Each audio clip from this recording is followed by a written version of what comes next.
80 के दशक के उत्तरार्ध में सोवियत अंतरिक्ष कार्यक्रम का समर्थन करने के लिए निर्मित एक विशाल विमान ने खुद को कोविड-19 युग में एजेंसियों की सहायता के लिए एक अमूल्य संपत्ति साबित किया है। दुनिया भर में अद्वितीय नीतभारों को ढोने में सक्षम यह हवाई बिहमोथ एक तरह का है। ठीक है, जब तक कि चीनी अपने स्वयं के हश-हश नकल संस्करण को खत्म करने के लिए तैयार नहीं हो जाते, तो यह इतना विशाल क्यों है? और वे 6 शक्तिशाली इंजन वास्तव में कितना जोर देने में सक्षम हैं?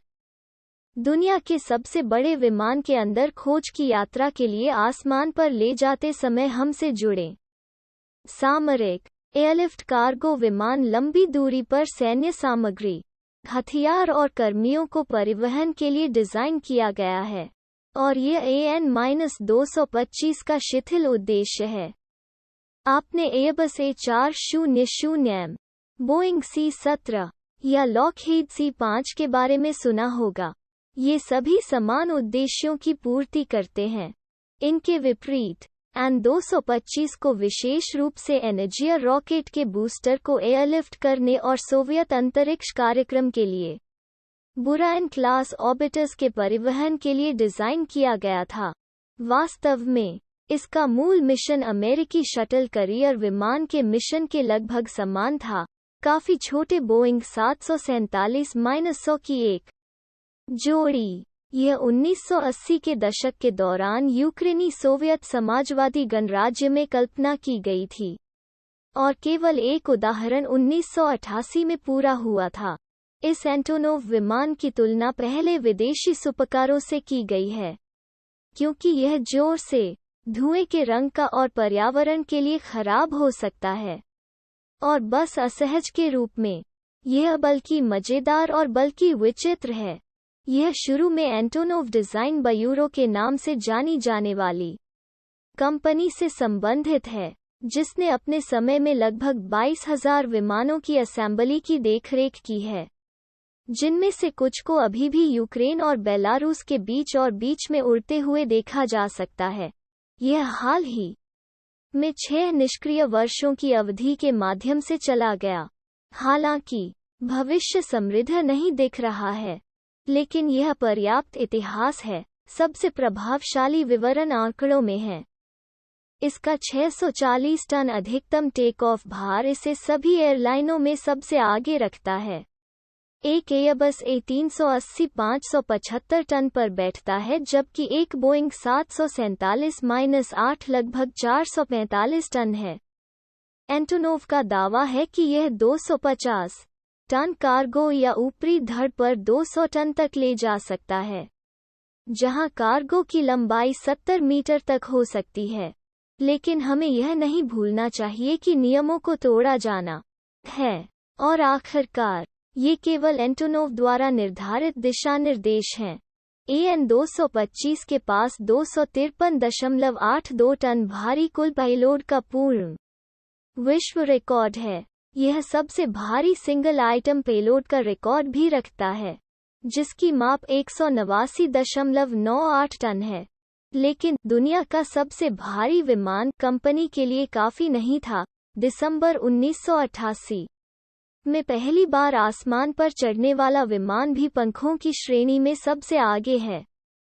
A380 के 80 मीटर विंगस्पैन की तुलना में इसका 88.4 मीटर विंगस्पैन हास्यास्पद रूप से प्रभावशाली नहीं है, लेकिन 787 जैसे विमान 60 मीटर पर काफी छोटे हैं। वास्तव में आप अकेले इसके पंखों पर लगभग 80 कारें पार्क कर सकते हैं। 905 वर्ग मीटर के विशाल विंग क्षेत्र के लिए धन्यवाद। ये अनुमानित 50 कारों से अधिक है जिन्हें आप धड़ के अंदर ले जा सकते हैं। 84 मीटर लंबे इस विमान में 6 लोगों का दल है, जो 530 मील प्रति घंटे की अधिकतम गति से 300 टन से अधिक ईंधन जला सकता है। 500 मील प्रति घंटा की परिभ्रमण गति से यह 11,000 मीटर की ऊंचाई पर लगभग 8,300 समुद्री मील में सूख जाएगा। शो के सितारे। हालांकि इसके इंजन हैं लंबी दूरी के विमानों ने 4 के पक्ष में इंजनों की एक जोड़ी खाई, लेकिन N-225 6 टर्बोफन इंजनों के साथ आगे बढ़ा। प्रत्येक का वजन 4 टन से अधिक और व्यास 2.3 मीटर था।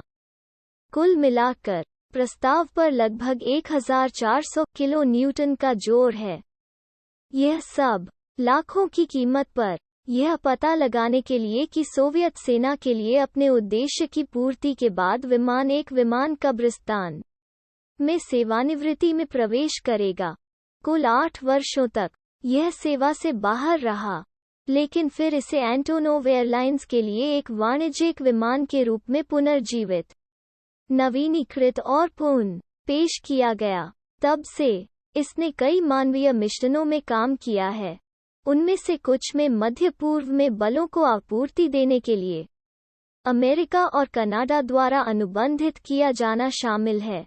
एक फ्रांसीसी मिशन के हिस्से के रूप में जापान को जनरेटर पहुंचाना, भूकंप के बाद हैती को निर्माण मशीनरी और ट्रक पहुंचाना, और अपने बिजली स्टेशन पर सुनामी के प्रभाव को कम करने के लिए समोआ में जनरेटर पहुंचाना। हाल ही में इसने कोरोना वायरस प्रकोप के जवाब में चीन से दुनिया भर के देशों में चिकित्सा आपूर्ति पहुंचाने में मदद की। इसलिए यह कहना सही है कि AN-225 आज भी एक बहुत ही महत्वपूर्ण उपयोगी विमान साबित हो रहा है। यह भी हाल ही में पाकिस्तान से लौटा। अपने साथ 3 ब्रिटिश RAF हेलीकॉप्टर लाए जो अफगानिस्तान में सेवा करते थे, एक समय में जब विदेशी सैनिक देश छोड़ देते थे। जून 2021 में इंग्लैंड के कॉस्वॉल्स में उतरते हुए ऐसा कहा जाता है कि इसके टर्बोफन इंजनों ने हवाई क्षेत्र की परिधि बाढ़ को उड़ा दिया। लेकिन वहाँ और भी है, ये अकेला नहीं है। ठीक है, तकनीकी रूप से यह एक तरह का है, लेकिन वहाँ आंशिक रूप से दूसरा मॉडल भी है। यह दशकों से उत्पादन में और बाहर रहा है, लेकिन आज तक यह केवल 60-70% पूर्ण होने का अनुमान है। Space industry corporation of China के इस दूसरे संस्करण को खरीदने और पूरा करने का इरादा है। इसे अपने उपग्रहों के लिए 12,000 मीटर की ऊंचाई पर लॉन्च करने के लिए कक्षा के लिए एयर लॉन्च प्लेटफॉर्म में विकसित करना है।